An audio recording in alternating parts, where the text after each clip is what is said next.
Guys, today we're gonna look at this ordinary resealable bag or Ziploc bag.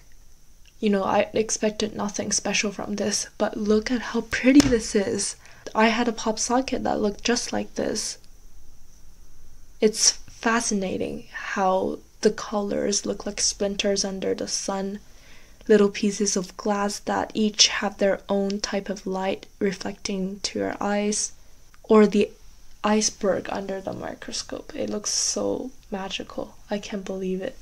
I would highly recommend that you take a look at the previous video, which is the Apple sticker video, because in this series we're going to do a lot of comparisons and contrasts between different types of plastic. For instance, here we have a clear bag made out of plastic, whereas the Apple sticker was also kind of clear, but it was more opaque than this one, and they were looked at under the same type of filter. So the Apple sticker looked blue on its own, or it reflects blue color on its own, but this bag reflects, I would call this color a kind of unicorny color, just because there are so many unbelievable colors coming out of it.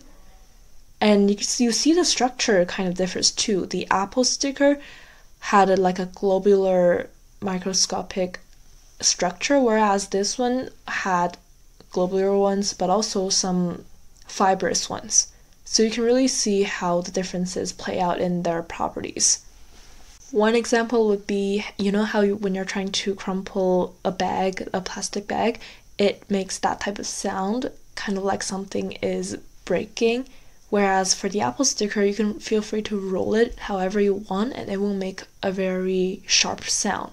And the structure can explain it, because when the fiber is bent, it definitely doesn't want to get bent. But if it was a bunch of little circles, then they can easily slide past each other and create that ultimate sticker texture.